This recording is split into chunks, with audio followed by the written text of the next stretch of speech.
Video ini buat kalian yang dimana kalian ingin keluar dari yang namanya rantai kemiskinan.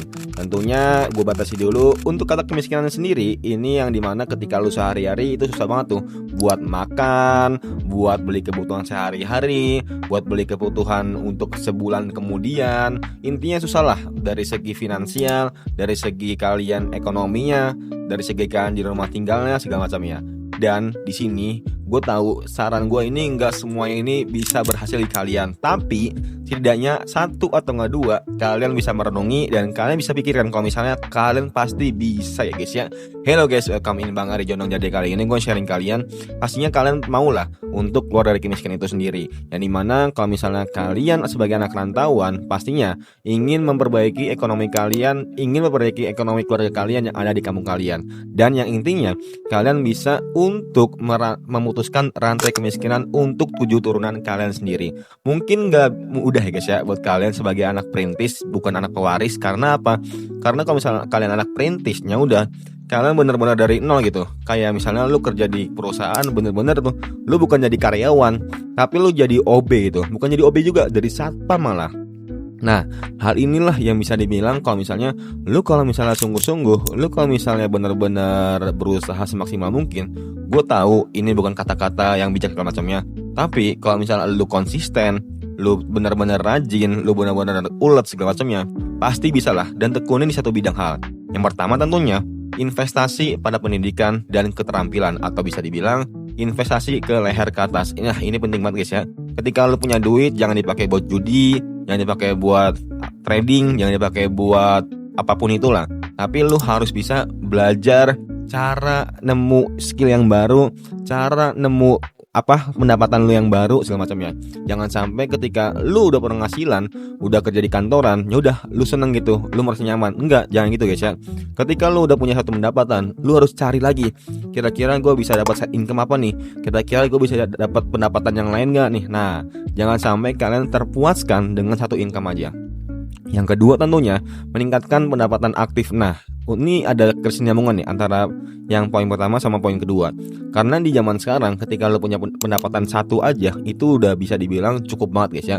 Makanya untuk lo bisa memenuhi investasi kedepannya, lo harus bisa mencari pendapatan lain. Misalnya lo ngojek. Nah, tapi lu kalau ngojek jangan lama-lama. Terus kalau misalnya kedua lu mungkin bisa tuh kayak belajar-belajar digital marketing, digital engineering segala macamnya yang sekiranya ini ya sangat dibutuhkan lah di pasar, apalagi untuk kedepannya. Yang ketiga tentunya hidup di bawah kemampuan. Nah, ini penting banget guys ya. Karena kebiasaan warga Jakarta atau orang yang udah kerja, mereka itu udah kemakan sama yang namanya FOMO lah, intinya kurang lebih kayak gitu guys ya. Fear of missing out. Nah, kurang lebih fear of missing out. Nah, jadi intinya lu jangan terlalu FOMO lah sama teman-teman lu.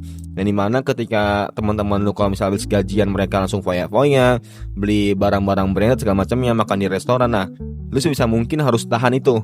Tahan semua keinginan, tahan semua apa yang lu inginkan dengan untuk masa depan yang lebih bagus. Kayak misalnya lu udah dapat gajian, nah lu sisihin nih, ada yang buat investasi, ada yang buat belajar, ada yang buat ngasih ke orang tua segala macamnya. Dan gue yakin kalau misalnya lu konsisten selama 1 bulan, 1 tahun, 5 tahun, pasti ya guys ya, akan berbuah manis. Gak mungkin lu berusaha tapi gak ada hasilnya. Yang keempat tentunya menabung dan berinvestasi secara konsisten. Nah, ini yang gue bilang sebelumnya. Ketika lu udah punya gaji, ketika lu udah dapat pendapatan, maka ketika lu kumpulin per bulannya, lu udah mulai tuh sisihin tuh. Misalnya 30% buat investasi, 30% lagi buat dana darurat, 30% lagi buat ya lu buat kebutuhan sehari-hari gitu, kayak beli makanan, beli odol segala macamnya. Jangan sampai ketika lu punya gajian, lu malah kayak 80% buat foya-foya, buat jajan, 20% buat dana darurat, atau bisa dibilang ya malah habis gitu. Makanya gak heran kalau misalnya orang-orang kalau misalnya udah gajian, pastinya mereka ya habis aja gitu dana uangnya gitu. Yang kelima atau yang terakhir tentunya membangun aset, bukan hanya sekedar penghasilan aja. Nah, cara membangun aset gimana bang? Ketika lu udah punya duit, coba lu sisihin. Ya mungkin ini butuh waktu yang lama lah. Lu sisihin tuh buat beli tanah, buat beli emas, buat beli mungkin apartemen, atau nggak beli rumah semacamnya. Nanti rumah, apartemen, tanah itu lu bangun biar apa? Biar itu bisa ngasilin pendapatan lagi. ikutannya passive income. Ketika lu punya rumah, ya udah dikontrakin aja. Ketika lu punya apartemen, disewain aja. Ketika lu punya tanah, bangun jadi kontrakan. Nah, mungkin itu nggak mudah guys ya, butuh waktu juga, butuh modal juga. Tapi intinya, kalau misalnya lu sungguh-sungguh, lu benar-benar konsisten, gue yakin lu pasti berhasil guys ya. Nah, mungkin itu aja guys ya. Menurut kalian gimana? Gimana sih cara agar bisa keluar dari rantai kemiskinan sampai 7 keturunan? Coba tulis aja di kolom komentar. Semoga bermanfaat and see you next time. Bye.